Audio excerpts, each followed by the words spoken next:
The Ottoman Empire was once one of the most powerful forces in the world, stretching across 3 continents and ruling for more than 6 centuries. It left an indelible mark on history, shaping not only the course of nations, but also our understanding of what it means to be civilized. Yet throughout its rise to prominence, European sources labeled the Ottomans as barbarian. This judgment wasn't simply a reflection of reality. Instead, it was a testament to the clash of civilizations between 2 distinct worlds.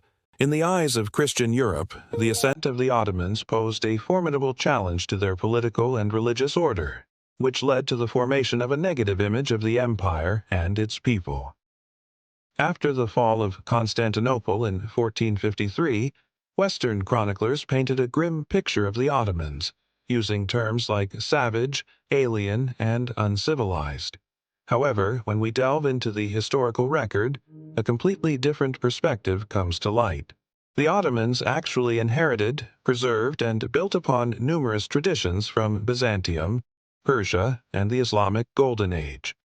They constructed magnificent cities, commissioned breathtaking architectural marvels such as the Suleimani Mosque, and established sophisticated systems of administration and law. Their capital, Istanbul, became one of the most cosmopolitan hubs of the early modern world. So the real question we must ask ourselves is, how did such a flourishing civilization come to be branded as barbarian? To answer this question, let's first explore what the term barbarian truly signified in the context of the time. During the Middle Ages and early modern period, the word barbarian was not an anthropological term. Rather, it was a label used by the Greeks and Romans to describe anyone who spoke a language other than Greek or Latin. As historian Norman O. Brown points out, for the Greeks, barbarian was simply a term for a foreigner. It implied not so much ignorance or savagery as unfamiliarity with Greek customs and speech. Similarly, the medieval Latin barbarus carried a similar meaning, signifying someone foreign and culturally different. Importantly, the term initially carried no derogatory or negative connotations. However, during the 16th and 17th centuries, barbarian took on a more sinister meaning. It evolved into a judgment of cultural inferiority. In the clash between Christianity and Islam, the Ottomans bore the brunt of this transformation. The West viewed the rapid Ottoman conquest as a grave threat, not just to European Christendom, but also to the existing world order.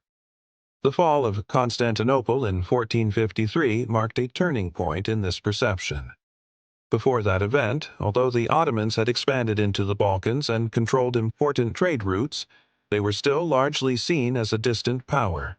However, after taking Constantinople, the Ottomans became firmly entrenched in Europe and were seen as a direct threat to Western interests. This shift in perception is evident in the writings of European chroniclers. For instance, when describing the Ottoman Sultan Mehmed the Conqueror, one German writer portrayed him as a monster, while another compared him to the Antichrist. These depictions are not isolated incidents. Throughout the 16th and 17th centuries, European writers produced countless accounts that painted the Ottomans as uncivilized and barbaric. One of the earliest and most influential works of this genre is the Historia de Vespo Discrimen by Venetian chronicler Bartolus de Ferrari, published in 1480. Ferrari's account played a crucial role in shaping the Western perception of the Ottomans.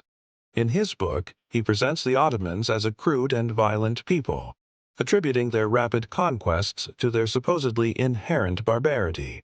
He claimed that their military successes were not due to skill or strategy, but rather to sheer brutality. Similarly, another Venetian, Antonio Vallata, contributed to the growing narrative of Ottoman savagery in his 1502 book, The Dialogue on the New Turks.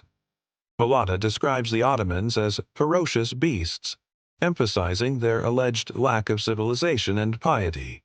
He argued that their religion, Islam, made them inherently warlike, and their disregard for human life made them akin to wild animals. These portrayals weren't limited to Italy. In England, writers like John Anthony and John Mandeville perpetuated the same stereotypes. Anthony's The Turkish History, published in 1577, depicts the Ottomans as a nation of infidels and barbarians. Meanwhile, Mandeville's A Dialogue of the versus the Turks, published posthumously in 1598, portrays the Sultan as a false prophet and his followers as ignorant and merciless.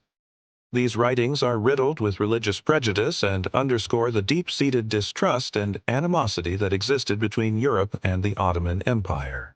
However, these characterizations were not entirely accurate representations of Ottoman society. The reality was far more nuanced and complex.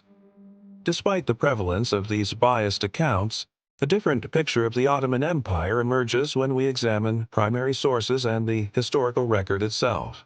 Historian Stanford J. Shaw, for example, points out that the Ottomans were not as uncivilized as European writers portrayed them. He argues that the Ottoman state was highly organized, efficient, and culturally sophisticated, and that its achievements in areas such as law, architecture, and science were unparalleled in the region. Moreover, the Ottomans were not inherently more warlike than other contemporary states. They engaged in conflicts not because of any supposed religious or cultural imperative, but because of strategic considerations and the pursuit of territorial expansion, just as many European kingdoms did. Furthermore, the claim that the Ottomans were ignorant and unlettered is also belied by the historical record. The Ottoman Empire boasted a rich intellectual tradition and made significant contributions to scholarship and the arts. For instance, the Süleymaniye Mosque, built by Sultan Süleyman the Magnificent, is not only a testament to the Ottoman Empire's wealth and power, but also to its sophisticated understanding of mathematics, engineering, and aesthetics. The mosque's dome, considered one of the greatest architectural achievements of the era, showcases the Ottomans' mastery of geometry and their ability to construct monumental structures that combined form and function seamlessly. Moreover, the Ottoman Empire's commitment to education is evident in the establishment of numerous schools and libraries throughout the empire.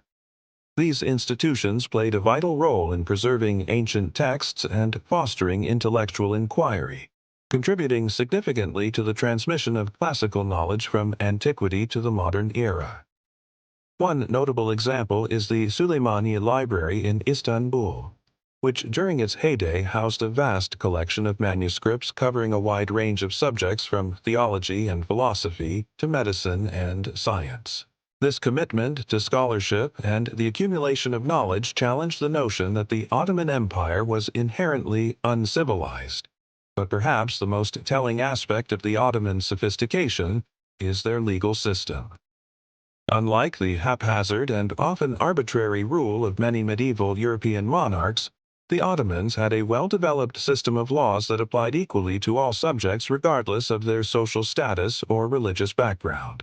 This legal framework, known as the Kanunamen, covered a wide range of topics, including family law, criminal law, and administrative procedures. It not only ensured a certain degree of justice and equality under the law, but also demonstrated the Ottoman Empire's capacity for creating complex and sophisticated institutions. However, despite these undeniable achievements, the Ottomans were not without their flaws. Like many powerful empires, they were capable of great brutality and violence. The conquest of new territories often involved the displacement and subjugation of local populations, and the suppression of rebellions and revolts was frequently met with harsh reprisals. Additionally, there were instances of religious intolerance and persecution, particularly against non-Muslim minorities within the empire. For example, the Ottomans' treatment of the Armenian population, including forced conversions, extra taxation, and periodic massacres, stands as a dark chapter in their history. Yet it is crucial to recognize that such brutal moments were not unique to the Ottoman Empire. They were common occurrences in the medieval and early modern periods across Europe, Asia, and Africa. The Hundred Years' War, the Spanish Inquisition, and the transatlantic slave trade are just a few examples of the atrocities committed by other civilizations during this era. Therefore, labeling the Ottomans as inherently barbaric solely based on these instances of violence and intolerance is not only inaccurate, but also ignores the broader historical context. While European chroniclers emphasized the Ottomans' military strength and labeled them a fiery nation of warriors, this portrayal overlooks the sophistication and organization of the Ottoman army. The Ottoman military prowess was symbolized by the elite janissaries, a standing army composed of infantry and cavalry units. Far from being a haphazard fighting force, the janissaries were known for their discipline, training, and loyalty to the Sultan. Historian Donald F. Cameron, in his book The Pious Sultan and the Conquests of Suleiman the Magnificent, provides a detailed account of the Janissary Corps, highlighting their importance in maintaining the Ottoman Empire's stability and expanding its territories. According to Cameron, the Janissaries were not merely a tool of conquest, but a crucial element of the Ottoman state's administrative structure. The emphasis on the Ottoman army's military might also overshadow the empire's significant achievements in trade, diplomacy, and cultural exchange. The Ottomans controlled key trade routes between Europe, Asia, and Africa, facilitating the exchange of goods, ideas, and people. Their bustling cities, such as Istanbul and Cairo, served as centers of commerce, attracting merchants and artisans from across the known world. Historian Robert L. Hess, in The Ottoman Empire and European Politics, 1500–1618, emphasizes the Ottomans' role as active participants in European diplomacy and their ability to leverage their strategic position for diplomatic advantage. Despite their contributions to trade and diplomacy, the Ottomans continued to be portrayed by Europeans as a fiery nation of warriors, driven by an insatiable lust for conquest. This image was reinforced by the Ottoman military victories, such as the Battle of Karansebes in 1596, where they decisively defeated the Habsburg army, ending a long-standing conflict over control of Hungary. Victories like these solidified the Ottomans' reputation as formidable opponents and contributed to the stereotype of their military invincibility. As we delve deeper into the history of the Ottoman Empire, it becomes increasingly clear that the label of barbarian, imposed by European chroniclers, does not accurately reflect their multifaceted civilization. The Ottomans were not a monolithic entity defined solely by violence and religious intolerance. Instead, their history is marked by remarkable achievements in architecture, law, trade, and diplomacy.